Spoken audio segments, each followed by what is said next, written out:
Bem-vinda ao Fora do Roteiro. Eu sou a Vanessa Val e estou aqui para cutucar, rir, desenterrar e parir ideias com quem tem coragem de sair do roteiro. Se vieste para agradar, talvez este podcast não seja para ti. Se vieste para despertar, então senta-te, porque vai começar. Olá, Tiago. Olá, Vanessa. Muito obrigado pelo teu convite. Obrigada. E o convite que eu depois devolvi, não é? E entretanto fizeste uma viagem para conhecer o nosso espaço e fico muito agradecido por isso. E que é um estares espaço, aqui. e que é um espaço fantástico, não é? Portanto, Obrigado. acho que é um bem-vindo recíproco, não é? Exato. Estamos os dois a jogar em casa. Desta vez, não só recebo um convidado muito especial, como somos também recebidos no seu espaço, na sua segunda casa. Estamos a falar de Tiago Malta, especialista em psiconeuroimunologia clínica e cofundador da SAN, a Clínica de Saúde Integrativa. Fiquei muito curioso com o teu podcast e com o teu trabalho. Já estive a dar uma vista de olhos e já tinha tido a possibilidade de dizer isto diretamente e pessoalmente, mas acho que faz muita falta haver pessoas como tu que vão ajudando aqui a desmontar e a desmistificar esta informação, e tu que tocas num tema que também me toca muito a mim, porque curiosamente a maior parte dos pacientes que procuram o PNI neste momento, PNI, vamos simplificar, é a sigla da psiconeuroimunologia, que é complicado estar a dizer a palavra toda, mas que são mulheres essencialmente, por isso acaba por haver aqui uma fusão também naquilo que tu fazes e no trabalho que tens feito e naquilo que eu também posso acrescentar à informação que tu tens buscado com o teu podcast. E se há pessoa fora do roteiro que eu tenho visto também pelo que temos falado e pelo que eu tenho visto também do teu perfil no Instagram, és tu, não é? Tu trazes aqui esta consciência que é muito importante das coisas que saem um bocadinho fora do roteiro, fora daquilo do convencional, fora do que está comumente aceito por todos. E falaste aí numa coisa muito interessante, que é quem mais se procura são mulheres 40 mais. Sim, 40 mais. Não tenho a estatística bem trabalhada, mas garantidamente acima de 80% de mulheres e mulheres 40 mais. Eu não tenho uma explicação que sinta que seja a verdade absoluta, mas as mulheres que são muito mais sensíveis a este tipo de abordagens diferentes na saúde, buscam mais saúde também e têm mais consciência da necessidade de buscar saúde antes de a perderem. Este é um motivo. Acho que os homens esperam muito mais por já estar no limite ou por já terem sintomas efetivos. Normalmente a dor. O que faz o homem buscar ajuda é dor. Os homens não toleram a dor. Mas depois há aqui outro fator também, que é... Eu não sei muito bem como é que é de explicar isto, mas acho que as mulheres têm... Há aqui vários pontos. Um deles é que as mulheres garantidamente sofrem mais do que os homens de mais tipos de patologias. Isto, na PNI, isto explica-se, que é o facto de vocês terem estrogénios e de nós termos testosterona. O estrogênio é uma hormona que muito facilmente, com o contexto de vida atual, se transforma numa hormona ativadora de inflamação. A testosterona é um anti-inflamatório brutal. Ou seja, nós estamos mais protegidos de processos inflamatórios do que vocês. A questão é que nós, quando vamos de um dia para o outro e vamos cedo. Vocês aguentam-se a sofrer até aos 90, não é? É a diferença entre os homens e as mulheres. Mas as mulheres sofrem muito mais de patologia inflamatória do que os homens. E isto está estudado e há evidência, há epidemiologia que mostra isto. Mas sim, há muitos fatores. Mas as mulheres têm mais sensibilidade. Até mesmo trabalhar com as mulheres é muito mais fácil do que trabalhar com os homens. Os homens, no geral, claro que isto... Bom, há homens com que é muito bom e fácil trabalhar, há homens a procurar também, mas isto num cômpito geral, as mulheres têm muito mais facilidade em integrar mudança, porque a minha área é uma área de mudança humana, não há outra solução. Os homens são mais resistentes, no geral, também. Então, eu não só tenho mais mulheres, como prefiro trabalhar com mulheres também. Mas isso faz muito sentido, sabes? O homem é aquele mais... a masculinidade... Não é? O feminino versus masculino, o masculino é muito mais vertical, não é? É muito mais a flecha certeira, não é? Aquela... idealmente ele deveria ser tipo cana de bambu, não é? Direto, mas flexível. Pois. Mas sempre assim muito mais estruturado, regrado. E a mulher não, a mulher é curva. Não é? A mulher é aquela que vai dançando e que se vai adaptando, então faz muito sentido isso que estás a... Faz sentido a explicação que estás a dar, e na verdade depois isso cola-se à ideia de a mulher então tem mais facilidade também em sair do roteiro. Em sair do roteiro. E em procurar áreas como as nossas, que não são áreas que sejam tão que suportem uma pessoa que precise de mais segurança e que seja mais analítica e que seja mais racional, e como são áreas recentes, por exemplo, na minha área não há ponto em relação à evidência científica, tudo, não diria tudo, porque em nenhuma área de saúde tem tudo suporte. Na minha e na nossa também não, na PNI.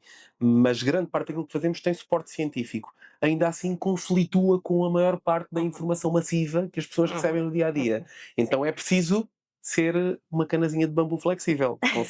Conseguir receber a informação, integrá-la, fazer a sua própria pesquisa. Por isso, sim, trabalhar com mulheres para mim tem sido um desafio giro. E interessante, eu gosto muito. E eu tenho já 2 questões para te fazer, e nem sei por qual começar, mas eu acho que vou já começar por esta. Falaste que os estrogénios eram um fator de risco, no fundo, para a mulher. Mas então, pela lógica, a partir do momento em que a mulher tem queda de estrogénio, né, no caso da menopausa, deveria, né, perder, né, essa maior probabilidade de desenvolver. É uma boa lógica, mas infelizmente não funciona bem assim. Que é, o problema não está no estrogénio e na quantidade de estrogénio. Eu vou tentar explicar isto de uma forma que seja bem entendível, até porque quem não está na saúde e quem não percebe nada deste tema. As hormonas são mensageiros que circulam no sangue, no nosso corpo. São libertadas por umas estruturas que se chamam glândulas. A partir do momento em que uma glândula, no caso do estrogénio, são essencial, há vários produtores de estrogénio, mas o essencial é os ovários, liberta no sangue e tem que ser recebido nos tecidos específicos que vão ser ativados pelo estrogénio em células que têm receptores. E o receptor são assim, os bracinhos abertos que estão ali à espera da hormona. O problema dos estrogénios se tornarem inflamatórios tem a ver com os receptores e não com a hormona em si. Tem a ver com o facto de, a partir do momento em que a mulher está altamente inflamada, por exemplo, o receptor que é sinalizado na célula muda. Passa a ser um receptor que ativa a inflamação na célula. Então não tem a ver propriamente só com o estrogénio ou com a quantidade de estrogénio. E depois, nas mulheres, tens um problema terrível e muito grave, que nós não temos tanto com a testosterona, que é aquilo que chamamos os xenoestrogénios. Xeno vem de estranho. O xenoestrogénio é o bisfenol, o xenoestrogénio são alguns metais pesados, tudo o que são tóxicos. Não é tudo, mas há uma grande quantidade de tóxicos que são similares ao estrogénio em termos moleculares, entram na célula e sinalizam o receptor da célula como se fossem estrogénio, mas a ativar funções que não têm nada a ver. Então, a história, por exemplo, do bisfenol nas mulheres e do que vem do plástico é terrível, de montes de produtos de higiene. Há um montão de produtos de higiene, os parabéns e não sei o quê, que são isómeros, ou seja, imitadores do estrogénio. E para vocês é terrível, porque está ali a bloquear os receptores e a ativar funções que não são supostas. E para fechar, em relação à tua pergunta, há um outro fator, que na menopausa é o pior de todos. O problema da menopausa não é a quebra do estrogénio, é a queda da progesterona. E a progesterona é a vossa hormona anti-inflamatória. É quase como se fosse a vossa testosterona. E aí é que está a chave normalmente do problema na menopausa, é a progesterona, que devia compensar e contrabalançar o estrogénio, que quebra muito também. E ainda assim, o que nós vemos falar muito, até mesmo por quem procura medicinas alternativas, quem procura uma suplementação natural, é os fitoestrogénios. E não tanto a progesterona. Não se ouve tanto falar sobre a necessidade da progesterona. Pois, mas é exatamente isso. Vamos aumentar a soja, o consumo da soja, Claro. Todos aqueles suplementos, até muitas vezes mais vegetais, de plantas, através do estrogénio, do fitoestrogénio e não da progesterona. Isso mesmo. Sim, o fitoestrogénio faz a mesma coisa. Não é um estrogénio real, é um isómero, é uma substância parecida ao estrogénio, que tem funções diferentes. A soja usa-se com funções terapêuticas em casos concretos, mas também não é interessante em todos os casos, e há muitos desequilíbrios hormonais que não querem soja na mulher também. Por isso é preciso medir bem o quando dar os fitoestrogénios. Mas o ponto é esse. É o problema, a maior parte das vezes, não está nos estrogénios, está na quebra da progesterona. E essa é que tem que ser estimulada. E como é que a psiconeuroimunologia aborda tudo isto? O que é, efetivamente, não é? A psiconeuroimunologia? Ok, então, é difícil essa pergunta, é verdade, é difícil para mim de responder, porque é tão abrangente e eu estou tão embrenhado que depois dar uma resposta curta é difícil. Mas eu vou tentar explicar. Então, a PNI é uma área clínica, neste momento, por isso é que lhe chamamos psiconeuroimunologia clínica, porque até ao início dos anos 90 era uma cadeira só de estudo a nível científico e universitário, e era só psiconeuroimunologia. Tiveste? Tive. Boa, interessante. Nos anos 90, portanto eu entrei em 99, portanto foi ali 2000, Ok. 2000 e tal. Tive uma cadeira de psicoanálise. Fico feliz por saber, porque não há, neste momento, há algumas E apaixonei-me, universidades. apaixonei-me Fizeste onde? no Porto, Que interessante. Fico feliz na Faculdade por de Sociologia saber do que há. Porto. Ainda tem PNI no Não curso? faço ideia, não faço ideia. Muito bom. Mas tivemos, e eu fiquei na altura, fiquei fascinada, aliás, esqueci-te a dizer, aquilo para mim foi assim um abrir olhos. É Uau! incrível. Mas estamos a falar de uma cadeira, não é? Claro. Sim, mas que já dá para alargar ali um Mas bocadinho dá os para ter horizontes. algumas noções e eu fiquei absolutamente Dá, é apaixonada. muito giro. Apaixonada. Bom, e a PNI começa 20 e tal anos antes, começa nos anos 70, por um imunólogo e um psicólogo. E do início era psicoimunologia. E eles eram amigos e colegas de trabalho, de ciência, e resolveram fazer testes. E os primeiros testes, os testes pioneiros da PNI, foi uma leitura em ratos em que induziam a produção de cortisol nos ratos, cortisol que é a hormona do stress, ou seja, punham os ratos em stress e faziam monitorização de células imunes. Por exemplo, dos NK, que são as células que são os natural killers. E eles começaram a entender que quanto mais alto o cortisol, mais baixa a função imune. E este é o primeiro estudo bem feito bom, como manda a lei, em termos científicos, apreciado por pares e não sei o quê, que prova que há uma relação entre a conduta e a imunidade, que é um contexto de stress inibe, causa imunossupressão. E isto na altura foi assim, uma bomba, né? Porque a ideia de que as emoções e os nossos estados afetam a saúde não vem de nós, não é? Os chineses, não é? Os na Ayurvédica, os indianos, já se sabe intuitivamente desde sempre. Mas pôr isto em laboratório e conseguir provas começa com estes estudos da PNI, assim de forma mais aprofundada. E entretanto, a partir daqui a coisa desenvolve-se, depois vão-se adicionando sistemas, o sistema endocrinológico, da parte das hormonas, bom, vai crescendo, mas o problema era uma cadeira que vivia na teoria.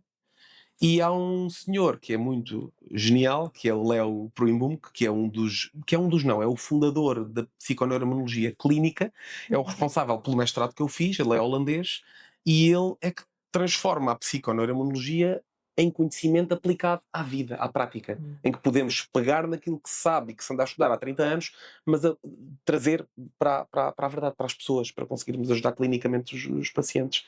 E a PNI é o quê? Respondendo à tua pergunta, é uma ciência, é uma cadeira científica de saúde, como é lógico, mas que ao invés de olhar para a saúde humana numa perspectiva de inibição de sintoma, que é a busca para a qual nós estamos todos muito programados e treinados desde sempre. Eu tenho um problema e o meu objetivo é só camuflar, terminar, apaziguar esse problema em concreto, que é um sintoma que eu tenho.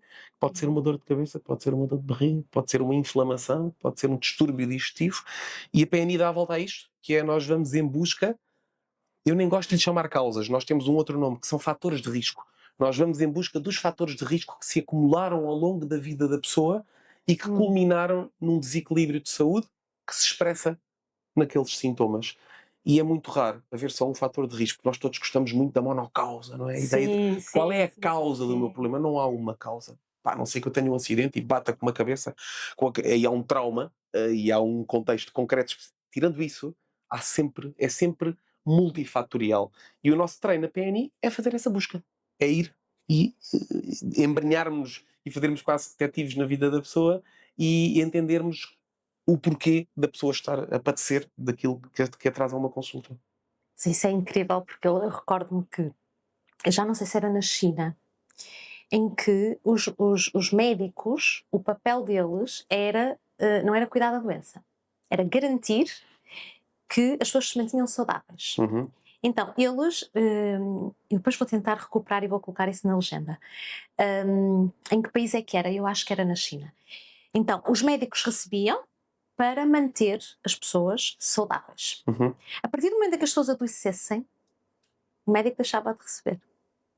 Portanto, ele tinha que garantir a saúde. O papel dele era garantir que a pessoa não adoecia, que estava tudo ok. Se adoecesse, tinha problemas, porque ele estava mais distante da forma como funciona hoje, não é? Sim. Hoje estamos exatamente no oposto. Hoje procuramos o médico quando estamos doentes, nós não procuramos o médico para prevenir seja o que for. É isso. Mas a medicina tradicional chinesa ainda trabalha assim. Nós temos aqui um colega que é extraordinário, o Vítor Martins, que trabalha com medicina tradicional chinesa há muitos anos, dos primeiros do Algarve. Ainda há pouco tempo nos deu uma formação sobre avaliação da saúde através da língua, por exemplo, que são estratégias que eles têm na medicina tradicional chinesa, dos pulsos, eles têm estratégias brutais. Mas ainda ele contou experiências dele de quando esteve na China, e a visão é muito esta. A pessoa vai antes do problema. Ele, quando lá esteve a fazer uma espécie de estágio em hospital e tem muitos pacientes que não têm nada. Um mindset está integrado lá. Nós não. O problema aqui não está só pá, na forma como os profissionais de saúde estão treinados. O mindset da população também está muito. Isto retroalimenta-se, não é? Sim. A pessoa só busca quando tem problema, eles só estão treinados. Nós, de saúde, só estamos treinados para ajudar as pessoas quando o problema está instalado, pois isto Sim. alimenta-se eternamente, não é? Sim. E o que é que tu achas que está na base disso? O que é que eu acho que está na base? Está, não é? Não há uma causa, não há uma causa. Claro, não há. Não, é? Não há um nexo causal. Há aqui tanta coisa que nós isso. podemos, podemos falar, não é, da vida capitalista que levamos, do stress, não há tempo, não há dinheiro, não é? Investir na saúde é investir. É investir e traz todo um investimento, não é só de tempo, é investimento financeiro. Que tempo, disponibilidade, foco.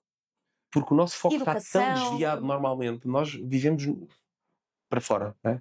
Toda a nossa vida ocidental é levada muito pouco dentro e é levada quase toda para fora. Tanto que grande parte das motivações das pessoas no dia-a-dia, quando finalizam um dia que na maior parte das pessoas é visto como um momento menos bom do dia, que é o trabalho, é levar tudo para o prazer, para a dopamina do exterior. Então há muito pouca conexão interna. E como tens essa pouca conexão interna, o cuidares de ti em termos de saúde não cabe nesse sítio. Então o investimento que tu falas também é foco. A pessoa, quando quer entrar num processo de cura, tem que pôr o foco dentro. Por isso é que eu digo isto muitas vezes, e às vezes brinco com isto com a equipa, que é: a PNI é para toda a gente, mas nem toda a gente vai para a PNI.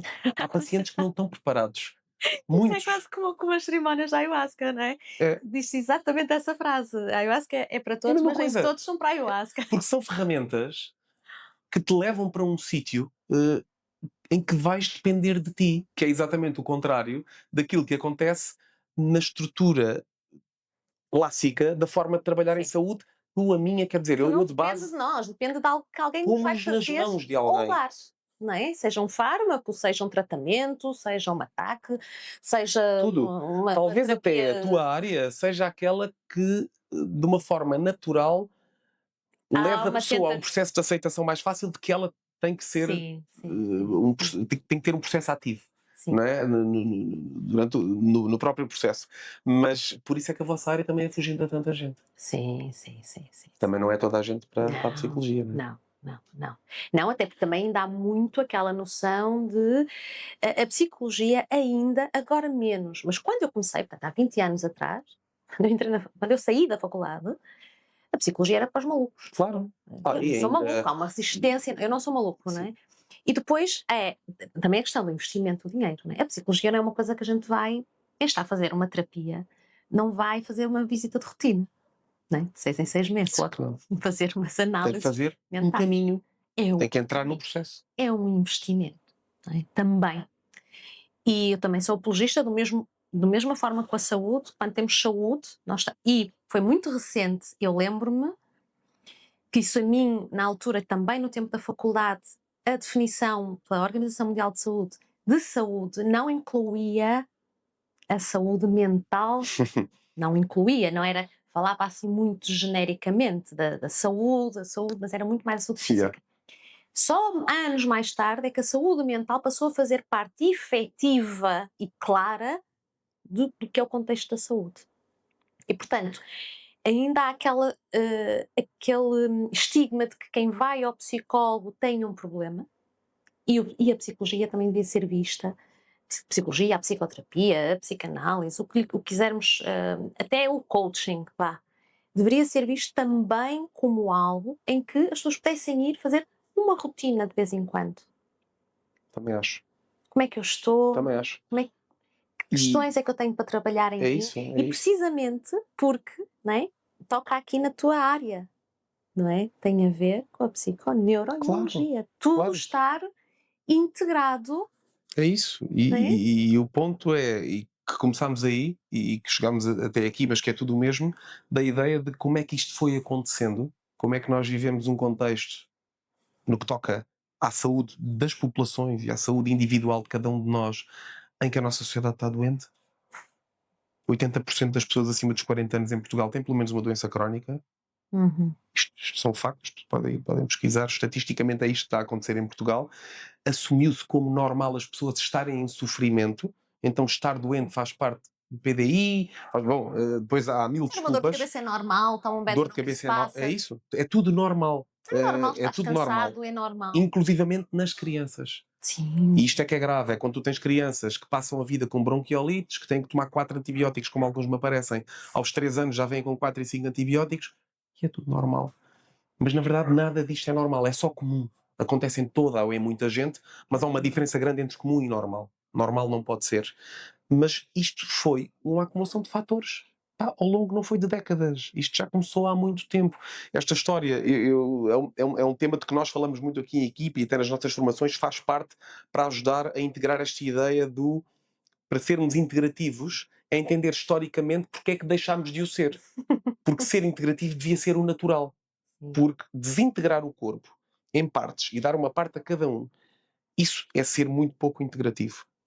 Não conseguir trabalhar com uma equipa é ser muito pouco integrativo. Fala-se muito em trabalho multidisciplinar e até no sistema público e nas clínicas, mas tu não vês trabalho a acontecer multidisciplinar a sério. Tu vês cada um a trabalhar para o seu lado e a partilharem paciente e a fazerem um briefing. E a fazerem uma referência. Agora vou referenciá-lo para... Como agora se fosse uma batata quente. Agora, eu daqui já vi, agora vai para ali. E acabou. Isso não é trabalho em equipa.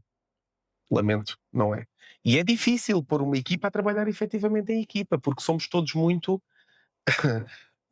eu diria, programados, logo na faculdade. E dependendo das universidades, a minha foi extraordinária, eu adorei. O meu primeiro curso foi de fisioterapia, eu licenciei-me em fisio, acabei em 2008, e deu-nos muita capacidade, por exemplo, de raciocínio clínico, mas sempre muito virado, ou seja, o fisioterapeuta trabalha o sistema musculoesquelético.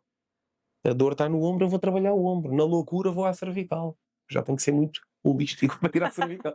E não é, e não pode ser isto, estás a ver? Quando, na verdade, para dar este exemplo, aqui na clínica temos uma vertente muito forte na fisio e na ósteo, porque foi assim que a clínica começou, há 15 anos atrás.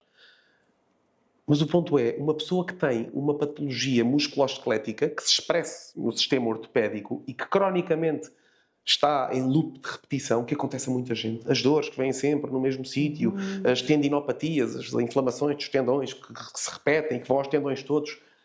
O sistema musculoesquelético está a ser uma vítima de sistemas mais importantes no corpo. Que é, se eu tenho um distúrbio a nível digestivo ou se o sistema imunitário está hiperativo, ele vai roubar energia ao sistema musculoesquelético, que é o elo mais fraco. Tu vives sem músculos, sem tendões, sem cartilagem, mas não vives sem fígado, muito menos sem cérebro, muito menos sem coração. Então o corpo, sabendo disso e precisando de recursos energéticos, rouba e rouba sempre. O elo mais fraco do corpo é o sistema musculoesquelético. Déficit de energia é o quê? São músculos contraídos, são tendões inflamados, são cartilagens desgastadas. Depois vai ao físio que anda ali desesperado, de volta daquela malta do típico que nos assusta sempre muito, que tem dor em todo o lado, que está inflamado em todo o lado, e o problema não está no sistema que expressa o problema. O sintoma ali está muito distante do fator de risco e da causa. O problema, muitas vezes, é trabalhar isto também na crença da pessoa. Porque a pessoa tem uma dor no corpo, já é muito bom, porque no meu tempo útil de vida enquanto profissional mudou muito. A fisio, quando nós abrimos a clínica em 2010, era uma área à qual as pessoas já recorriam, mas não era uma coisa que fosse de primeira linha. Muito mais facilmente se ia primeiro um ortopedista. Agora não. A fisio teve uma explosão. As pessoas buscam o fisio em primeira linha logo e é muito bom. Houve uma transição brutal na mentalidade. Mas os próprios fisios têm que fazer este trabalho de conseguir discernir que há casos que antes de começar neles, ou começando ou trabalhando eles em concomitância, têm que ser vistos por profissionais que entendam o problema mais a fundo. Ou eles próprios fazerem como eu, irem estudar para conseguir entender. Não é? Somos todos livres de estudar, o conhecimento é livre. Sim. Nós acedemos-lhe com muita facilidade também. Estavas a falar dessa visão muito mais holística. Eu durante muito tempo achava que eu tinha um problema. E ainda devo ter, mas agora já o aceito melhor. Eu sempre tive muita dificuldade em fazer resumos. Resumir coisas. Eu Para também. mim, as coisas estavam tão... Não é possível eu falar deste tema sem ir buscar este. Não, porque isto tudo está interligado. Então, quando me pediam para fazer um trabalho, os meus trabalhos tinham carradas de páginas. Se eu tivesse que fazer, que elaborar um tema, o meu tema, eram páginas, porque para mim estava tudo interligado, sabes? E eu chegava a ter discussões até com colegas, não, porque isto... não, Vanessa, foca-te, e eu, não consigo. E eu achava que era um problema meu, difícil, dificuldade, sabes? Assim, mentalmente, se calhar eu não consigo ir direto ao ponto, se calhar preciso muito... E com o tempo, eu aprendi, não, eu não tenho, se calhar sim, se calhar há coisas que eu posso, né, lapidar, mas não, eu não tenho que me cingir a uma coisa. É isso. Eu posso olhar para as coisas de uma forma muito mais abrangente, né, enquadrando todas as possibilidades. E é aí que eu acho que a PNI faz um excelente trabalho, não é? Que ela vai buscar tudo isso que tu me estás a dizer agora. Era impossível eu estar a falar com um especialista, sei lá, de gastro, um especialista de neuro, um especialista... Porque geralmente eles cingem-se e está tudo certo, e foi assim que foram treinados, e também é necessário haver ali um especialista. Claro, e em termos de diagnóstico e de patologia instalada, de patologia aguda. Na patologia aguda, eu não quero mais ninguém... se eu partir um osso, eu não quero um ósteo. Um ósteo vai ser bem. Quero um ortopedista para me operar. Todos temos o nosso papel e a nossa posição. A única questão é que na patologia crónica, a resposta que as intervenções mais clássicas estão a conseguir dar são ineficientes, ineficazes e não tiram as pessoas dos sítios. As pessoas não saem do sítio, as pessoas retroalimentam os estados de cronicidade e que depois a utilização de estratégias como a dos fármacos, a pessoa toma o fármaco, aquilo consegue inibir aquele sintoma, mas depois traz outros problemas que precisa de tomar outro fármaco para isso. E não vamos entrar muito a fundo aí, mas sabemos a forma como as coisas estão um bocadinho talhadas e definidas. Mas lá está, eu não acho que isto tenha sido também nenhum complô de um mauzão sentado numa poltrona que tenha definido que as coisas sejam assim. Isto foi crescendo, o sistema foi se instalando a pouco e pouco. Mas houve momentos. E estávamos a falar, eu e tu já temos os dois dificuldade em resumir, isto não vai ser fácil. Mas quando falas na tua área e na área da psicologia, que é uma área que eu acho que tem que representar um papel muito mais preponderante daqui para a frente na saúde do que tem representado, que é super importante a abordagem que o psicólogo tem numa pessoa que tem patologia crónica. Não há como. Há sempre uma componente cognitiva e emocional associada. E aqui posso dizer sempre. Sempre. Sim. Seja a emoção uma origem do problema ou seja o problema em si um disruptor emocional da pessoa que mais tarde fica afetada nesse campo. Então há sempre uma envolvência. Até na recuperação da própria doença, na forma como encara a doença, estar mais positiva ou menos positiva, tudo isso. E é incrível os estudos, e tu sabes disso, né? Os estudos, está na literatura, está descrito. Tanto, e já há tão poucas dúvidas disso. As emoções, os pensamentos, a forma como a pessoa encara, como interpreta, as crenças que tem em relação à patologia dela. O biofeedback, aquilo que agora se sabe que se eu passar 5 minutos a sorrir ou numa posição de poder, eu vou alterar. 5 minutos depois o meu cortisol está diferente. Como é que é possível? Como é que é possível? Sem dúvida. Isto tem que ser disseminado. Eu não me lembro dos investigadores, se quiseres depois digo para pôr na legenda, que foi um grupo, era quem liderava o estudo era uma investigadora, que era a Power Pose, não sei se ouviste falar, e eles mediam a testosterona, homens e mulheres, e eram 5 minutos de Power Pose, e a Power Pose é em pé, braços... Sim. Depois também há um assim... Assim, pernas abertas, então só 5 minutos de Power Pose têm impacto na produção de testosterona, no homem e na mulher. Como é que podemos dissociar emoções, como é que podemos dissociar estados cognitivos, saúde? E como é que podemos tirar essa intervenção se queremos levar uma pessoa a encontrar uma saúde plena? Sim. Não podemos. E a vossa área, isto é curioso, mas isto historicamente foi assim. Isto acontece há muito tempo atrás. Isto começou com Descartes. Na história da dissociação da mente e do corpo. Em que a mente é uma coisa e o corpo é outra. Então vocês e os psiquiatras foram ajustados para um lado, tudo o resto é fisiologia.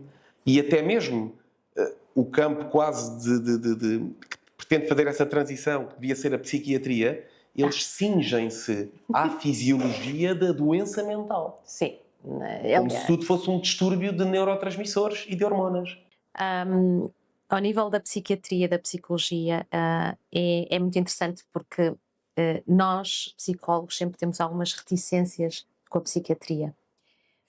Primeiro porque a psiquiatria devia também fazer psicoterapia ou fazer-se socorrer de um psicoterapeuta. E, inclusivamente, ainda outro dia eu ouvi uma entrevista a um psiquiatra extremamente conhecido e estava a falar precisamente isto. Ele próprio, enquanto psiquiatra, Estava a dar essa opinião que tu a dizer, estás a... exatamente, a dizer que não há uma psicoterapia e que é impossível ele ver colegas, e que tinha mesmo que falar sobre isto, ver colegas em que as consultas são 15 minutos e está feito. Não, a psiquiatria deveria ter a obrigação, né? E não digo que sejam todos, não são, alargarem o espectro. É isso. Alargar o espectro. Mas depois tens psiquiatras muito disruptivos E ótimos que psiquiatras. trabalham como manda a lei. Eu tenho, e faço-lhe aqui publicidade, um grande amigo que se chama Renato, e ele trabalha aqui no departamento de psiquiatria de Faro, e ele tem um trabalho de missão. Ele conseguiu introduzir a ketamina no sistema público aqui para trabalho de depressão resistente. Ele está lá na viagem com a pessoa, e eu ainda outro dia estive com ele, e manda-se para cima e ajuda em termos corporais e faz massagem se for preciso, está dentro do processo com a pessoa. Ele está na missão dele. E isso é bonito, porque, e tu vês essa grande diferença, que é quando alguém escolhe uma área de trabalho para ser a sua profissão, ou pelo menos para durante um período de tempo ser a área profissional em que vai trabalhar. E quando escolhe por vocação ou escolhe por missão, a coisa vai fluir, vai correr bem, e tarde ou cedo, mesmo que as ferramentas que vêm da universidade não sejam suficientes, vai procurar, vai encontrar novas e vai seguir um rumo que vai efetivamente ajudar pessoas. Quando as motivações são outras, que são de status, ou que são de finanças, e a coisa não vai fluir. E depois tens o que tu vês, que é muita gente que está fora de pé, que não está com vocação, que não tem jeito para pessoas, que nem sequer gosta de pessoas às vezes. Há muita gente na saúde que não gosta de pessoas. Devia ser logo a primeira barreira num psicotécnico. Todos que trabalham em saúde deviam passar por... Não gostas de pessoas, vais ter que ir fazer uma coisa sem pessoas então. Vais ter que ir trabalhar para a frente de um computador, mas lidar com pessoas não podes. Ou então vai aprender a gostar de pessoas, vai entender porque é que não gostas de pessoas. Mas há muita gente que tu vês que não tem amor às pessoas, que tem uma falta de empatia brutal, que não tem compaixão por quem está ali à frente. Não há Acho que não de serviço. Não, é isso. Não estão feitos para servir, é isso mesmo. Sim. Numa altura em que falamos cada vez mais que um líder é aquele que serve. O servant leader, né? Sim, Que é aquilo que se fala atualmente, em todo o lado, é aquele que está a servir, não é o chefe. Não é o... E na saúde é igual, nós estamos para servir. Sim. Claro que o servir aqui é o pôr foco, olha, é um bocadinho como na parentalidade consciente. Não é pôr foco no profissional, que é o ponto em que as coisas estão, o profissional hierarquicamente superior, o autoritário, o que manda, eu é que sei, eu é que digo, e tu só tens que fazer o que eu te digo, não está certo? Também não é pôr foco no paciente, porque depois também pomos a pessoa num sítio de vítima, não é isso. É pôr foco na relação, no vínculo. E quando tu pões o foco na relação e no vínculo, e tu percebes que essa é a chave da relação parental, é a chave da educação. Há um pedagogo brutal, o José Pacheco, que fundou a Escola da Ponte, que é uma escola de educação integral, porque depois isto interliga-se tudo, não é? A educação e a saúde, isto vai tudo bater ao mesmo sítio. E ele diz a mesma coisa da escola. O foco não pode estar no professor nem no aluno, tem que estar no vínculo e na relação. Na saúde é a mesma coisa, só que não se dá valor ao vínculo e à relação terapêutica. Tanto que, tu não sei na tua faculdade, mas na minha, fomos muito trabalhados para o afastamento, para a frieza, para o não nos envolvermos, e isso é mal. Eu acho que isso depois é mal interpretado pela maior parte dos profissionais. Sim. Nós não podemos sofrer e entrar a fundo ao ponto disso nos afetar no problema ou na vida da pessoa, é um facto. Mas isso não implica que não tenhamos compaixão pelo estado da pessoa. Porque Sim. a compaixão também é um motor que nos ajuda a ajudar melhor a pessoa, não é? Sim. No caso da psicologia, não. No caso da psicologia, nós trabalhamos muito essa relação, esse vínculo. O ser clínico é aquele que está à cabeceira do paciente. É isso. E aí, sim, porque trabalha-se muito a relação terapêutica. A relação terapêutica é o primeiro passo de cura, entre aspas, não é? De tratamento, de terapia, é a relação terapêutica. Começa tudo na relação terapêutica, não é? Portanto, aí a relação é uma coisa que é bastante aprofundada. Vocês aí aprofundada. sim estão bem mais à frente há mais tempo. É uma ferramenta. É isso, Se é não isso. conseguirmos criar relação Não tem terapêutica, resultados. não vai funcionar. Não tem resultados. Não Sim, vai. aplicar técnicas Não funciona. não A pessoa está ali, não está, É isso, é isso. e ver o outro de um ponto de vista fenomenológico, né? Que é uma coisa interessante. E eu aqui, pegando aqui na fenomenologia, vou já fazer a ponte para a PNI, porque eu acho que a fenomenologia está para a psicologia como a psiconeuroimunologia está para a saúde. Porquê? Porque nós na fenomenologia nós olhamos para o indivíduo, para a sua história de vida, para os fenómenos que aconteceram em particular. Como é que ele viu aquela situação acontecer-lhe, como é que ele vê aquele paciente em particular, não é? Como é que ele vê o mundo, com que óculos. Tentamos colocar os óculos que ele está a usar, sem julgamento, sem nada, mas olhando para aquela pessoa mesmo em específico, sem rótulos, sem nada, em profunda empatia, com a maneira como ele vê tudo aquilo que lhe acontece, aquele ser, aquele indivíduo, não é? E acho que a PNI acaba por fazer isso, mas de um ponto de vista físico, Sim, que nunca é só físico, não é? Mas do ponto de vista de uma saúde mais física, sim, sim. mais geral, porque vocês olham para todas as idiosincrasias daquele É isso, paciente, é isso, daquela é pessoa. isso. É isso, é exatamente isso. Respeitando a ideia de que a fisiologia, que é o treino típico de todos os profissionais que abordam a saúde humana e a doença, a fisiologia é um dos campos. Um de 7. Nós, na verdade, na psiconeuroimunologia trabalhamos com 7 campos. E aqui continuo-te a explicar o que é a PNI. Na PNI, o campo da fisiologia é onde muitas vezes se expressam os problemas. A fisiologia é tudo aquilo depois que é mensurável, que é visível, que mais analítico, que eu consigo medir com umas análises, com uma ecografia, com um teste físico. É objetivável, no fundo. Mas depois tens todos os outros. Tens o emocional, as emoções. Tens o cognitivo, os pensamentos. Tens o social, que tem uma importância gigantesca. É do campo do social que vem uma das emoções humanas mais destrutivas para qualquer pessoa. Dizem que está na base da maior parte dos suicídios, que é a solidão. A solidão pode ser percepcionada, né? Eu posso não estar só e sentir-me só, e é igualmente válido em termos de impacto. E originalmente a PNI tinha estes 4 campos: a fisiologia, o emocional, o cognitivo, o social, e fechava com um central que era o sexual, que é um tabu brutal na maior parte dos profissionais de saúde, que estamos pouco em todo o lado, mas na saúde, que devíamos estar um bocadinho mais à vontade para abordar o tema. E estávamos a falar da diferença homens-mulheres.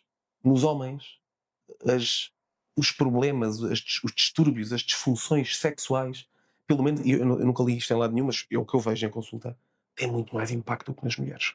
Um homem com problema, por exemplo, de ereção, Sim. aquilo é de um... Porquê? Primeiro porque o homem não fala. E faz com que aquelas Não pode emoções sequer. fiquem todas encapsuladas. Não pode, porque a virilidade está diretamente ligada à sua masculinidade, e a sua masculinidade é quase a sua personalidade.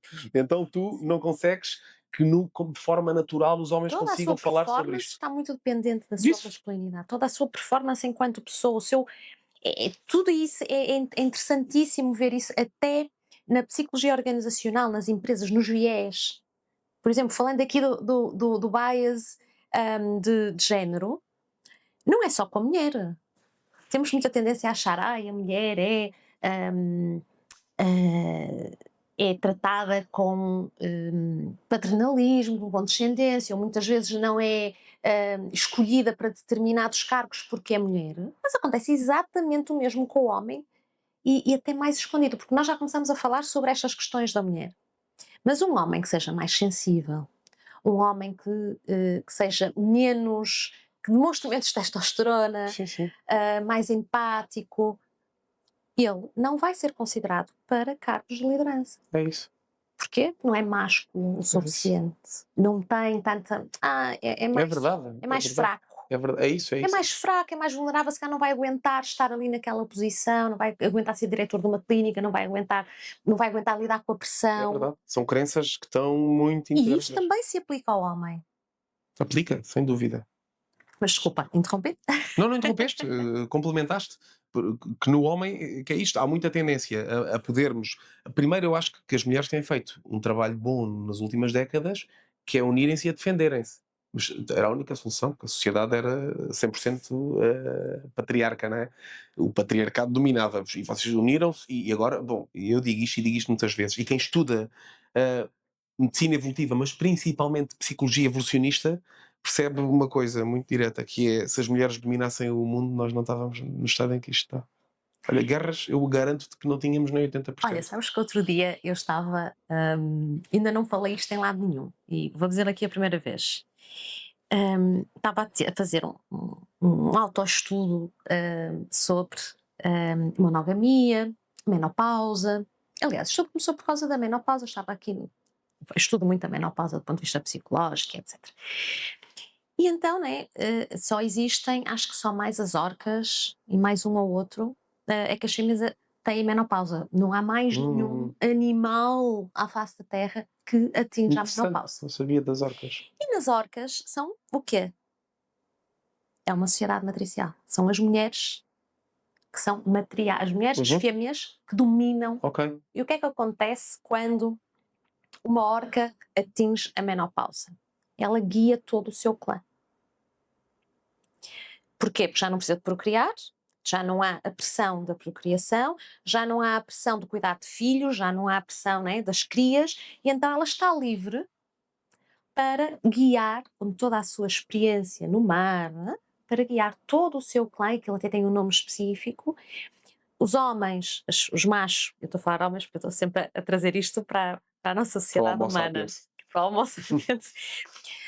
Os machos continuam a caçar, continuam a tratar disso tudo, as outras fêmeas cuidam das crias, elas ajudam a cuidar das crias, mas elas são as anciãs. É isso, é essa a palavra, não é? Que nós Elas também são temos. as anciãs.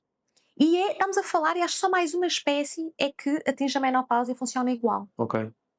E nós, na nossa sociedade humana, do Homo sapiens, em que nós, tal como as orcas, atingimos a menopausa, continuamos, e isto deu origem à teoria da Grand-Mère Theory, Grandmother Theory, que já há aí várias pessoas a falar sobre esta teoria, que é a teoria da mulher que, a partir do momento em que passa este portal, não é, para a mulher anciã, mulher que já não está refém de um instinto biológico, de uma necessidade de manutenção da espécie através da procriação, então ela tem um lugar, tem que ter, porque senão a natureza não fazia isto. Ela tem que ter um outro lugar, que não é só o de mãe, da avó, não, tem que ter um outro lugar, porque a natureza não faria isto Claro.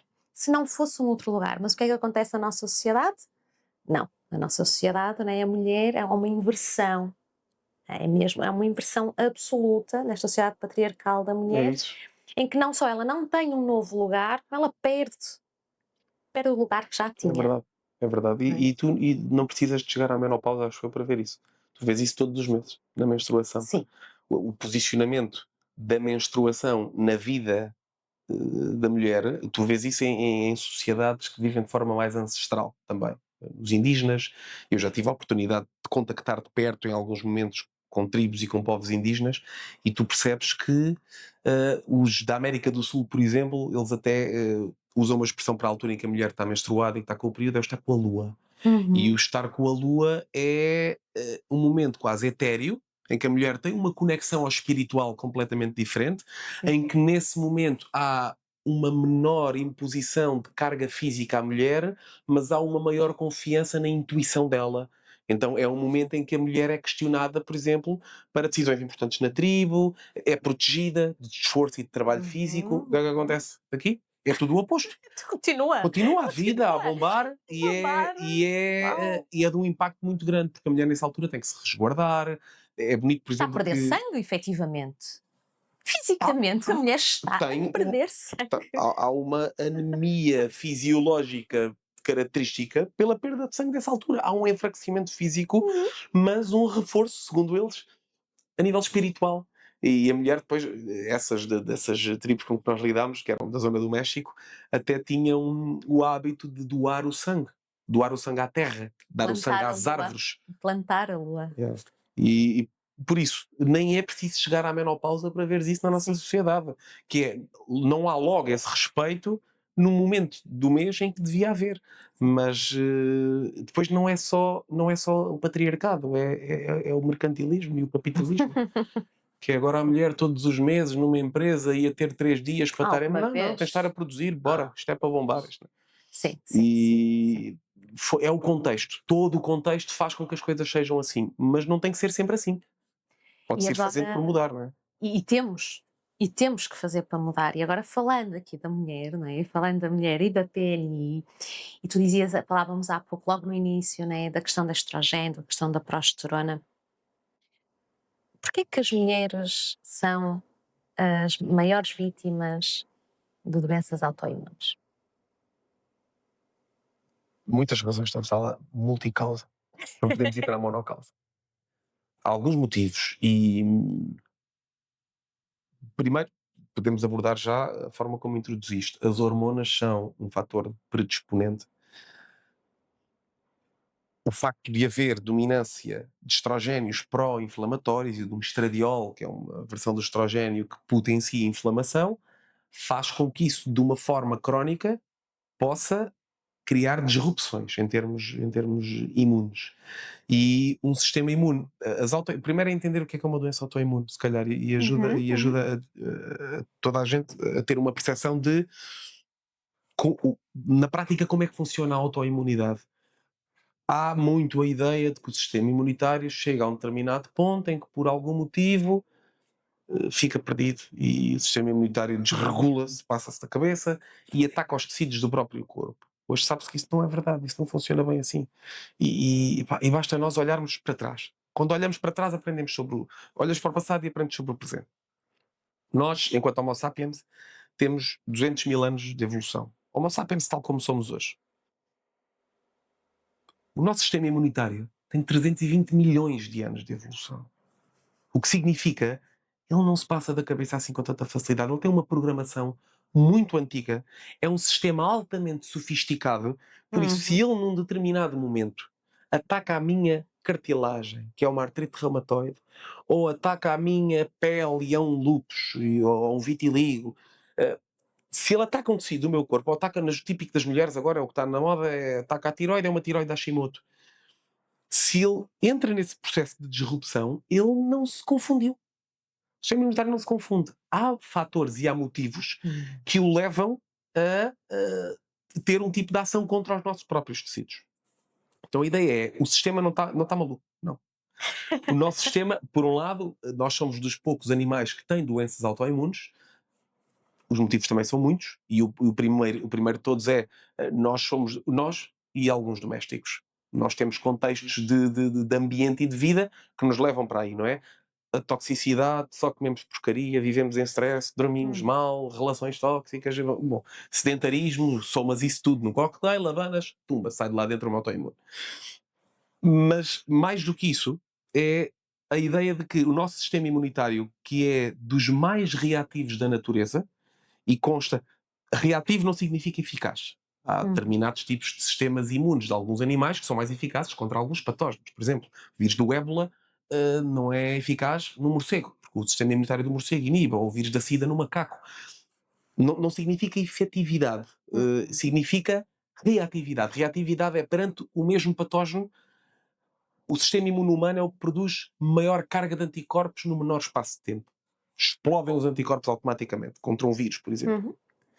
E reza a lenda da medicina evolutiva que foi um dos fatores que nos permitiu sair da África. E que há muitas teorias pelas quais nós saímos da África, mas uma delas foi o que nos permitiu explorar novos ambientes foi ter esta reatividade imune e não ter problemas com novos patógenos em novos locais. Também. Giro, não fazia ideia Sim. disso.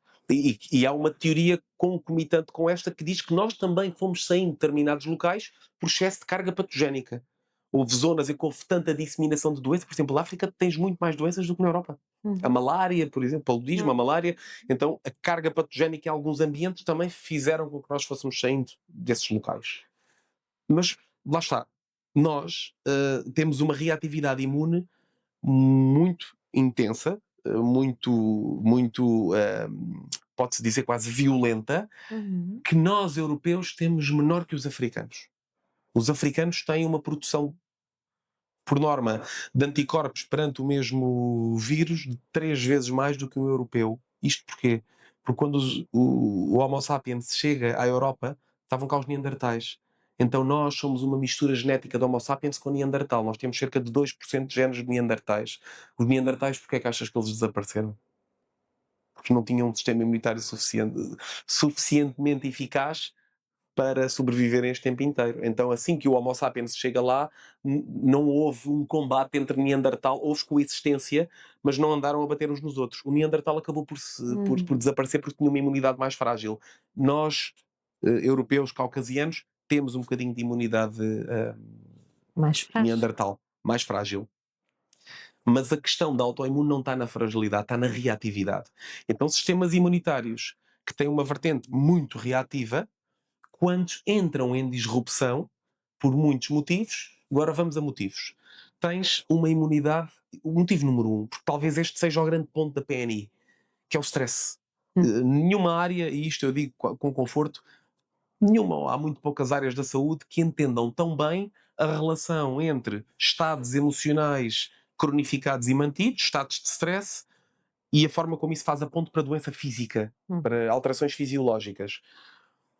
Se tu tens um estado mantido de stress, e isto estamos a falar da sociedade, há muito poucas pessoas que não estejam nesse estado, pois tem muitos nomes. Podes chamar-lhe hipercortisolemia, intoxicação por cortisol, stress crónico. Depois, dependendo da dominância da emoção que a pessoa tenha, a ansiedade normalmente até é uma das mais típicas. Mas uma pessoa que vive nesse estado e nessa dominância tem hormonas que estão a inundar-lhe o sistema de forma constante. A mais preponderante de todas é o cortisol. O cortisol tem uma característica. O cortisol é um imunossupressor, o que significa que inibe o sistema imunitário. Mas quando há um conflito de informação no sistema imunitário e que leva doses de cortisol para se inibir, e a lógica é muito direta, que é o cortisol tem que inibir o sistema imunitário porque eu não me interessa ter o sistema imunitário a consumir energia se tiver com um leão atrás de mim. O cortisol tem essa função para, naquele momento, me fazer sobreviver. O problema é, se tu tens uma confluência de informação que é o cortisol a calar o sistema imunitário. Mas agora vê como é que se adicionam fatores. Depois tens pessoas que carregam-se de antinutrientes e de alimentos pró-inflamatórios. E esses alimentos pró-inflamatórios, podemos falar do glúten, da caseína, que é a proteína do leite, os açúcares, os ultraprocessados, a porcaria toda que nós sabemos, que entra na dieta da maior parte dos portugueses, dos europeus, do que seja. Degrada e agride a barreira gastrointestinal. E um problema muito comum de que cada vez mais se fala é o leaky gut, é o intestino poroso, é quando a barreira intestinal é agredida, os enterócitos, que são as células do intestino que deviam estar unidas e abrir para entrar o que é suposto, fazer uma filtragem, de repente estão sempre abertas. Entra tudo na corrente sanguínea. E se entra tudo, quem é que está louco? Sistema imune.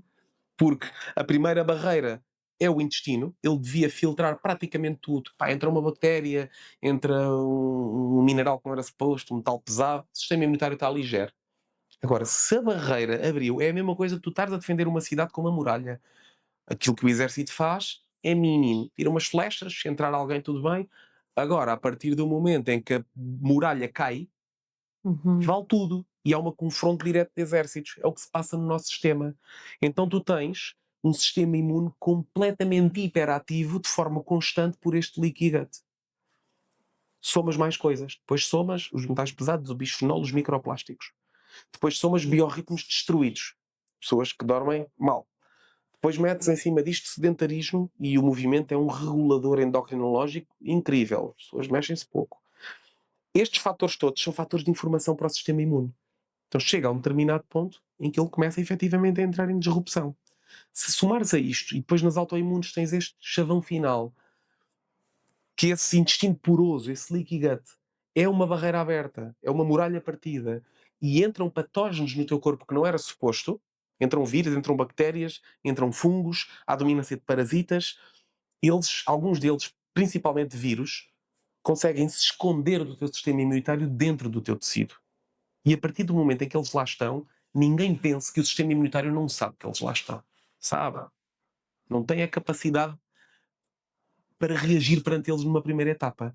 Quando reage, o que é que acontece? Então, se tu tiveres um vírus do herpes que se escondeu na tua tiroide, o sistema imunitário há um dia que olha para a tiroide e diz: é hoje. E começa a produzir anticorpos. E quando produz anticorpos, ficas com uma tiroide Hashimoto. ficas com uma autoimune da tiroide, porque para destruir o vírus que está dentro da célula da tiroide, tu tens que destruir a célula da tiroide. E só para fechar, para não monopolizar a conversa, que depois vou sozinho Não, e que nem um maluco. está ótimo. Uma doença em que há muita evidência nisso é na esclerose múltipla. Na esclerose múltipla, tu pegas na mielina, que é a bainha do nervo, e está impregnada de patógenos. O mais famoso e o que tem sido mais estudado é um vírus que se chama Epstein-Barr, que é o vírus da mononucleose, a famosa doença do beijo. Então, há uma autoimunidade? O sistema imunitário efetivamente ataca o teu próprio sistema, mas há motivos, há muitos fatores.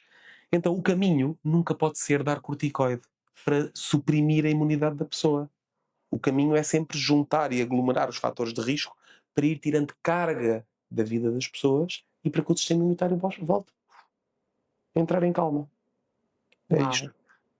Mulheres, porquê mais do que os homens? Os estrogénios são um fator, mas os estados psicoemocionais também. As mulheres são muito mais trabalhadas em termos emocionais. Eu vou usar esta palavra, acho que não ofende ninguém porque eu sinto que é verdade. Para serem escravas. Escravas das famílias, escravas da sociedade. Escravas das emoções. E escravas das suas próprias emoções. E enquanto o homem, e depois há evidência muito interessante sobre isto, o homem está treinado para expressar uma emoção concreta, que é a raiva. Nós enraivecemos com facilidade. A raiva é das emoções que, quando são encapsuladas e quando não são processadas de forma adequada, e a raiva é uma emoção para fora, não é uma emoção para dentro. Na verdade, nenhuma emoção é para dentro, a não ser uma, que é a da culpa, e por isso é que ela é muito destrutiva. A culpa é uma emoção muito interna, porque eu falhei a mim próprio. E que tem, inclusivamente, revelações físicas. Claro. Isto está também. estudado do ponto de vista também da psicologia. Claro. Sim, A sim, sim. postura curvada da pessoa, o olho no chão, é culpa. Yeah. Não é só vergonha. A Pois maior não. parte da culpa ela externaliza com aquela pessoa que anda assim. Porque fecha nela. E fecha. Porque a culpa né? é uma emoção tua, Ela de ti para ti. Eu não falhei a mim, aos espelha. meus valores, estás a ver? Mas todas as outras são emoções para fora. E a raiva, que é uma emoção super para fora, que é uma emoção de ataque, quando é internalizada e não é bem processada, é uma emoção de doença. Sim. E é uma das vias, em termos endocrinológicos, fisiológicos, de neurotransmissores, que está mais bem estudada. Que começa na amígdala, produz um neurotransmissor que é o glutamato, estimula logo aqui o bruxismo, está a ver? Aquela malta que não diz o que sente, que não se posiciona, que não impõe limites. Não é só. E também para as pessoas terem a noção, as emoções, elas expressam-se, não é só uma questão psicológica ou verbal. Elas têm a expressão física. Isso. A raiva, ela tem uma isso. expressão que ela faz tensão muscular, Claro, a íris dilata. É isso. Estás-te a preparar para o combate. Não é? E há A raiva mesmo. é o pré-combate. É a emoção que te leva para essa defesa. Quando eu sou obrigada, seja por que motivo for, qualquer ser humano é obrigado a reprimir a raiva, não está só a reprimir uma coisinha psicológica Não, que está não, ali não, guardada. Não, está a reprimir toda uma expressão física e ela vai ter que ir para algum lado. E vai-se guardando.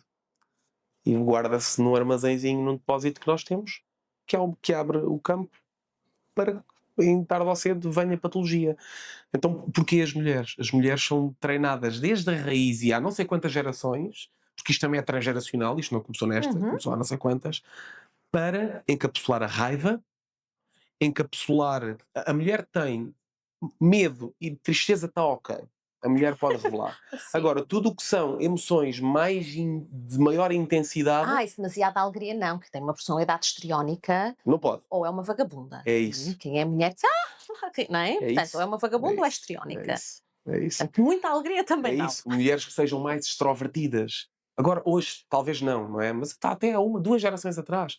Uma mulher extrovertida, que é esta ideia de que as mulheres estão mais predispostas à patologia autoimune, exatamente pelo facto de haver um treino social, de crenças associadas, de que há emoções que não podem ser expressadas. Essa é uma. O homem expressa uma das emoções que tem mesmo que ser expressadas. Nós libertamos a raiva. Às vezes em excesso, muitas vezes em camuflagem de outras. Tu tens homens profundamente tristes que são violentos. Tu tens homens cheios de medo que são violentos. Que não expressam a emoção certa no momento certo. Também traz problemas, mas não tão grandes como para uma mulher inibir essas emoções. E depois há outro fator, que é terrível, que é o estar ao serviço. que é no campo da transgeracionalidade, e é uma área com que na PNI nós não trabalhamos diretamente, mas quando diagnosticamos, e eu falei dos 7 campos e faltaram-me 2, um deles é a transgeracionalidade, o outro é a espiritualidade. Depois, se quiseres, dedicamos 2 minutos só para eu explicar isto, mas dentro da transgeracionalidade, que é eu não sou só a expressão daquilo que me aconteceu a mim, mas eu também sou a expressão das cargas que se foram acumulando nas gerações anteriores.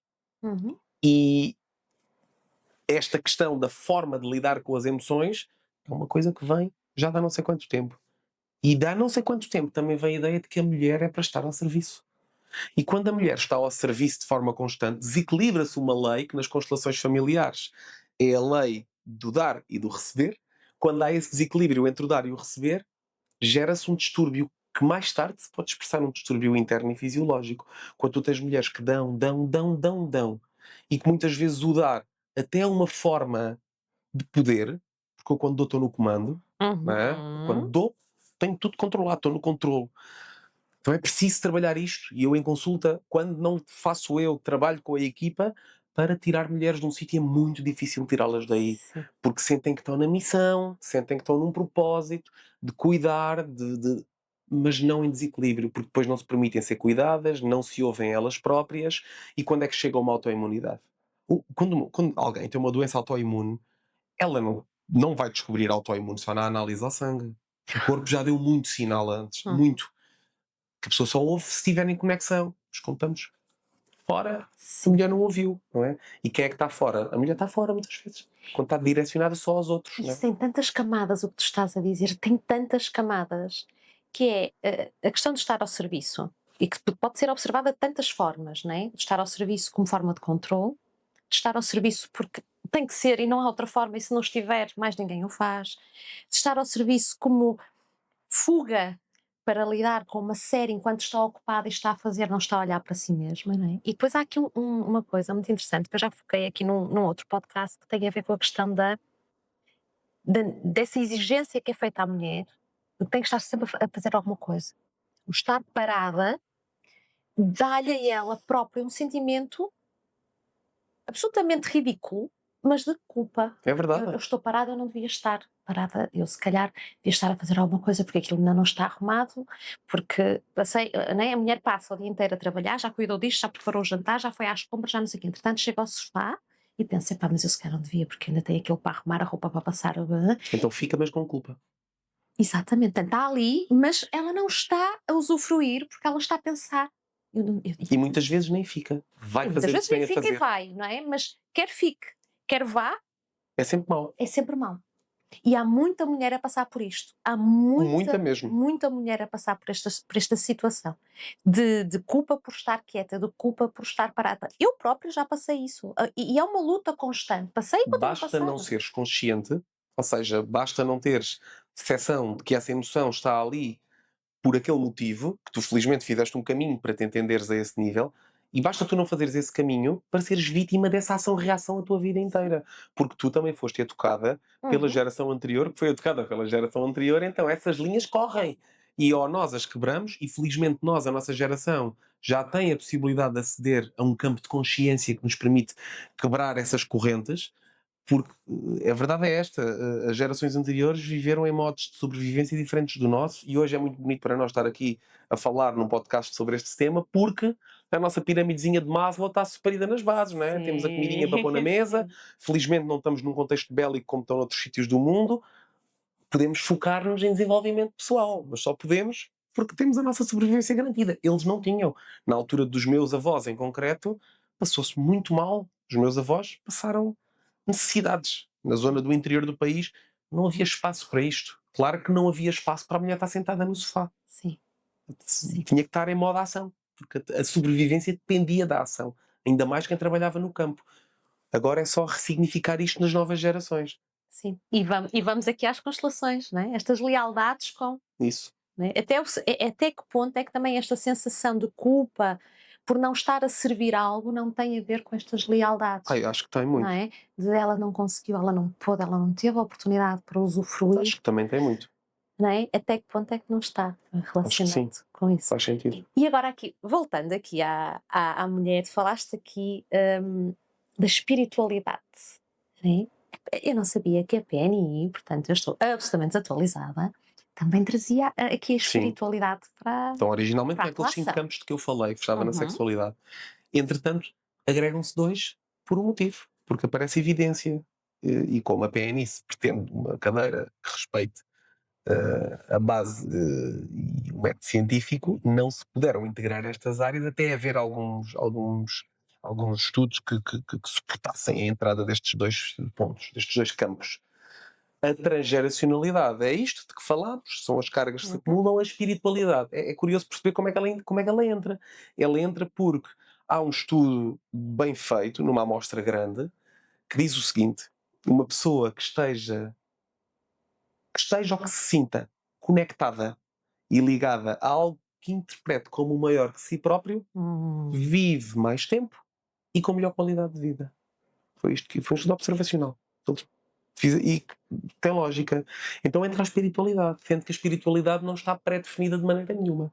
Enquanto para ti pode ser budismo, para mim pode ser catolicismo, pode ser islamismo para outra pessoa, pode ser a contacto com a mãe natureza para outra qualquer, não interessa em concreto que tipo de espiritualidade, porque não é esse o ponto. O ponto é eu sentir que eu não sou só eu estou conectado a algo maior que eu. A E é aqui que conexão. entra Como esta fator ideia de de conexão proteção. com o todo, estás a ver? Sim. E é por aqui que entra a espiritualidade, sendo que é um campo que está presente, que nós temos em consideração, ainda está frágil na nossa forma de intervir, de abordar, mas que te posso dizer que a forma como eu o uso na prática clínica, o primeiro ponto é ver que pessoas que estão muito desconectadas são pessoas muito mais difíceis de se tratar e de tirar dos sítios em que estão. Pessoas que estão ligadas e que estão conectadas têm muito mais facilidade e parece que têm âncoras muito mais fortes para conseguirem dar sequência às mudanças que têm para dar.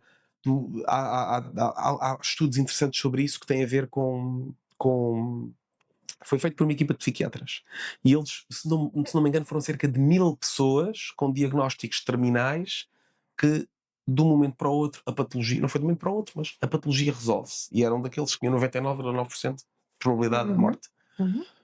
E eles, o grupo de investigadores, corre o mundo inteiro em busca de casos desses e vão investigar o que é que tinha acontecido com essas pessoas, o porquê deles estarem praticamente com a morte à porta, e há ali uma volta na vida da pessoa e a ideia da conexão está sempre presente também. Ou seja, houve ali vários fatores, eles isolaram 9, em que, por exemplo, a nutrição estava presente, também mudavam a forma de comer, mas que tinha muito a ver com mudanças internas na forma da pessoa passar a ver a vida dela.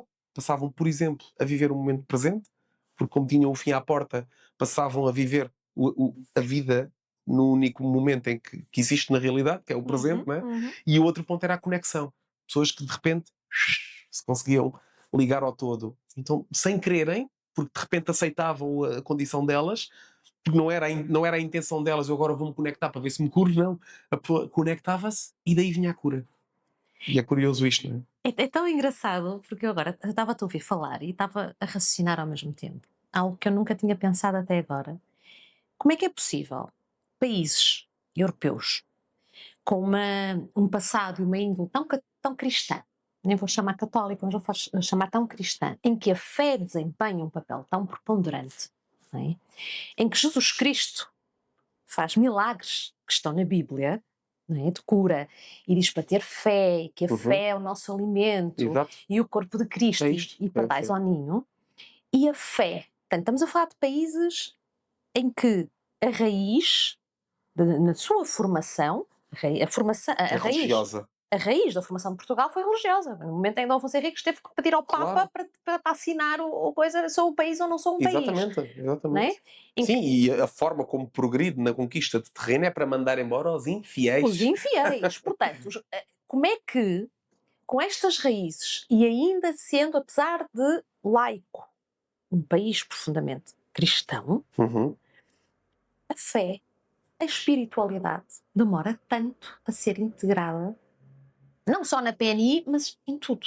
E é tão relegada Sabes a porquê? Eu tenho muita facilidade em responder-te a isso.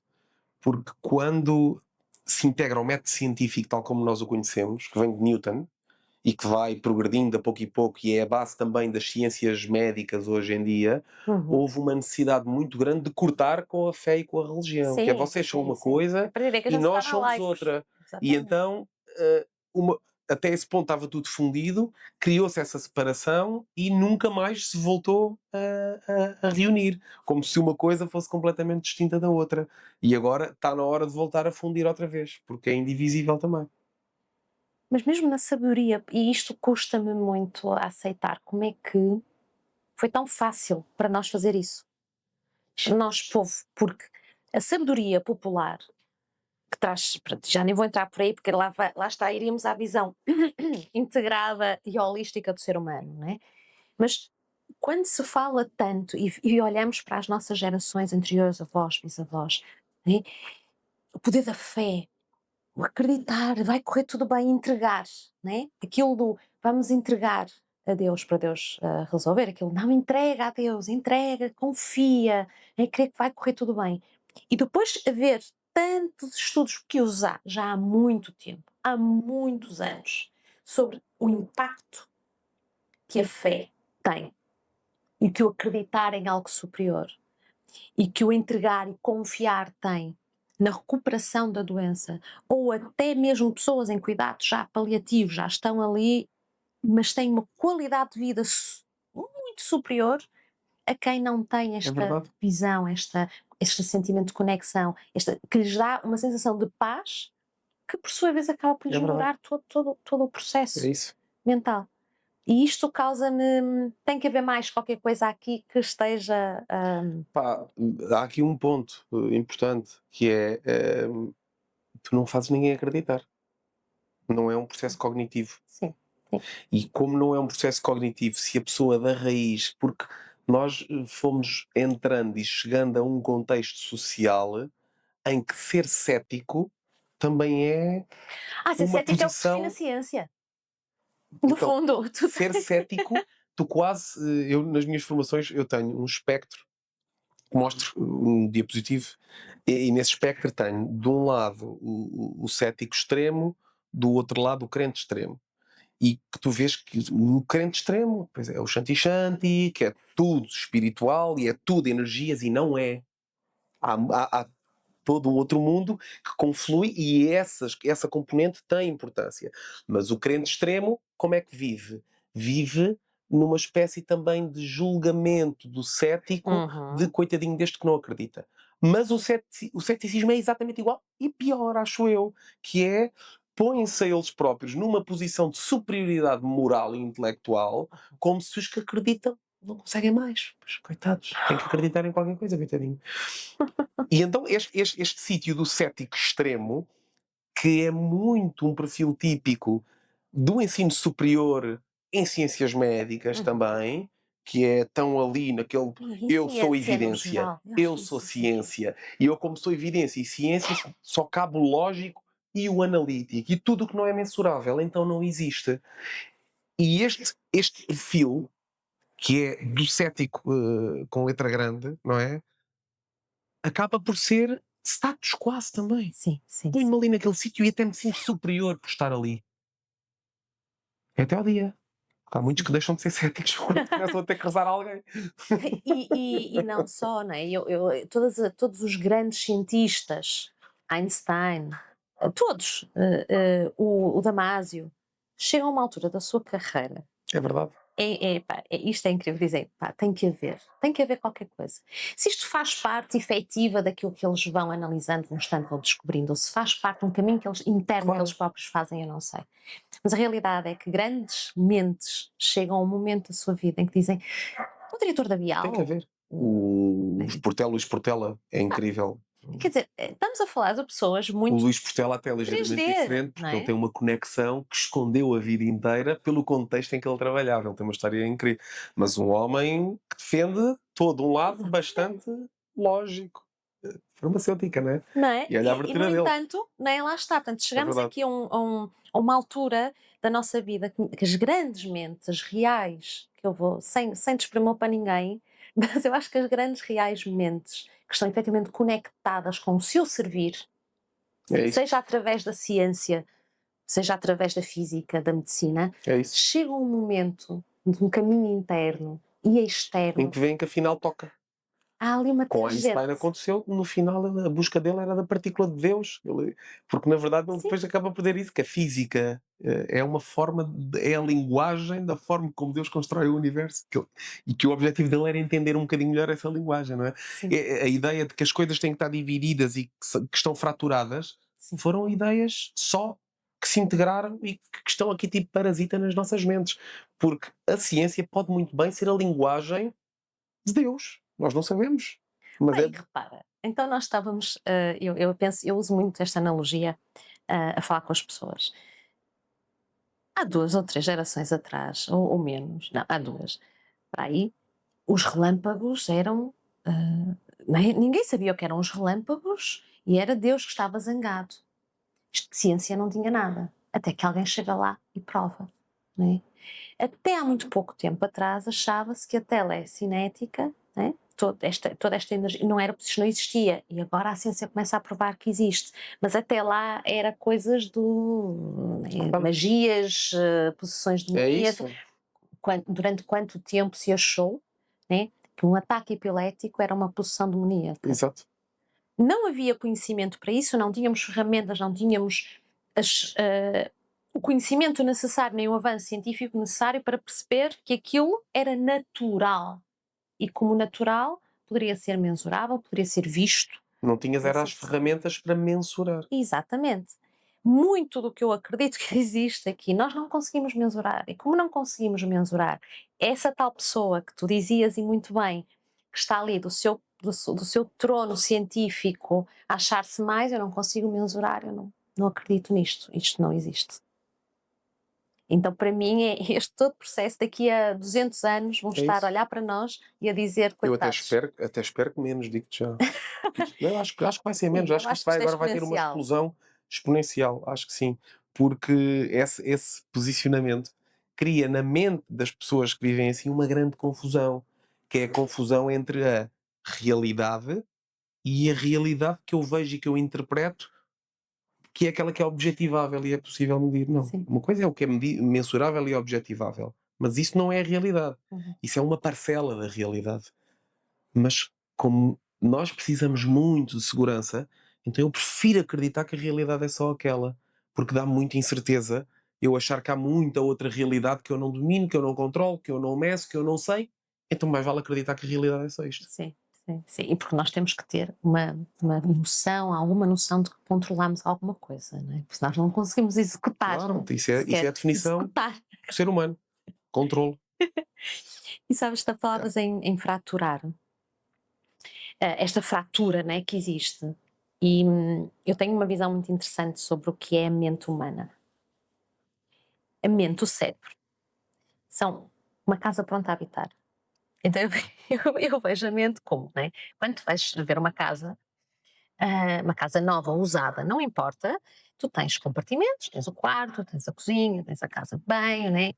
Cada compartimento está ajustado para a função que vai ter. Não está vazio, não tem lá nada, né? Mas, isto deve ser o quarto, tem a tomada para aqui, tem a tomada, isto deve ser a casa, isto é a casa de banho, já tem aqui a pré-instalação, não é? Isso. Do saneamento, da cozinha, tarará, não sei o quê. A cozinha tem pré-instalação, depois o ar-condicionado está aqui a funcionar, depois tens coisas centrais, não é? Que vão percorrer em todo, tipo a aspiração central. Então a casa tem as janelas, tem uma porta que comunica com outra Isso. porta, coisa assim. Então, ok, o cérebro está pronto a habitar. Precisa de habitantes. É só isto. É só isto. Se não tiver habitantes, se não for mobilado com os inputs, né?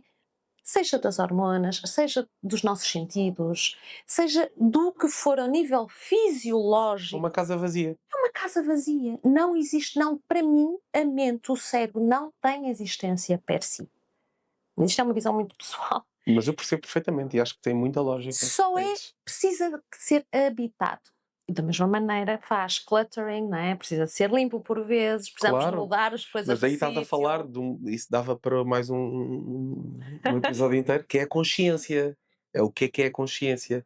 De onde é que vem a luz da consciência? É o momento em que tu tens a casa desabitada e chega ao habitante. O que é isso? O Damásio fala disso, né? Mas sim, isso dava para mais uma hora de conversa, se calhar. E para terminarmos aqui, queres deixar alguma mensagem a quem nos estiver a escutar? Mensagem, quero. E posso dizer o seguinte: apanhaste-me desprevenido, mas não faz mal, porque assim sai em cru. Não, sumi desprevenido. O que é que eu posso deixar de mensagem? Olha, eu acho que é uma busca de toda a gente estar saudável. A saúde é um interesse de todos, independentemente do extrato social, cultural, intelectual, todos queremos sentir-nos bem.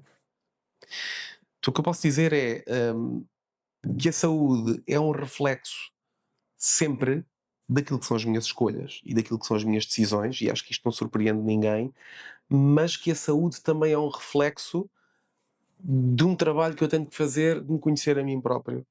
Porque grande parte dos desequilíbrios de saúde vêm de um sítio em que eu não estou conectado comigo, em que eu vivo uma vida em piloto automático e vivo uma vida em desconexão.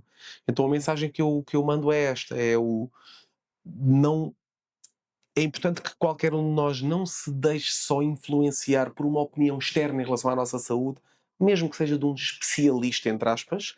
É o perceber que o grande especialista da nossa saúde somos nós, sempre, e de que a saúde é muito para além da fisiologia e até muito para além das emoções e da cognição. É todo um bolo em que no cerne está esta ideia de que nós temos que viver em comunhão connosco próprios, habitar bem esta casa de que tu falavas. Uau, gosto muito. E agora a pergunta que toda a gente responde aqui no podcast: quem é o Tiago fora do roteiro? Olha, não sou muito diferente do Tiago que foi neste Fora do Roteiro. Que opá, tenho uma busca constante também, não diretamente da saúde, mas uma busca de me conhecer melhor e alguma busca de desenvolvimento pessoal e humano que logicamente me tem trazido para sítios mais bonitos de viver. Não só em termos de saúde, mas naquilo que é a minha missão, e é um trabalho que eu faço todos os dias, é o de ajudar pessoas a fazer este processo e que me dá muito gozo e que me faz sentir muito feliz também, que se expressa depois também na minha vida familiar, porque ter estes conhecimentos acaba por haver um valor que me rege muito, que é o valor da coerência, que é: se eu acredito nisto, e se eu digo isto, e se eu expresso isto, eu tenho que ser isto. E é isso que eu sou, ou que eu tento ser, pelo menos, essa coerência entre estes fatores todos que são o meu conhecimento intelectual, aquilo que eu sinto, a minha intuição, o que eu aprendo, e acho que é uma pequena forma também de me definir fora do roteiro. Obrigada, Tiago. Obrigada Obrigado. por esta conversa maravilhosa que tivemos, por me receberes no teu magnífico espaço que tens aqui. Foi um gosto e agradeço teres feito esta viagem, que nunca é mau vir ao Algarve. Acho Nunca que é toda a mau. gente gosta, mas agradeço também teres cá vindo, o convite. Tínhamos muito mais para conversar, de certeza, mas quem sabe no futuro próximo Mais voltemos um, a mais um. sentar-nos, e só tenho a agradecer também. Foi muito É um bom este prazer. momento e esta partilha. E Obrigado. é importante trazer toda esta. Não é só conhecimento, acima de tudo, acho que é voz, sabes? Sim, Trazer as nossas vozes e mostrar que há um lugar humano também de onde vem este conhecimento é isso, e reconectarmos é isso, é verdade. com esse lugar. 100% de acordo. Obrigado, Vanessa. Obrigada eu e vemo-nos para a semana.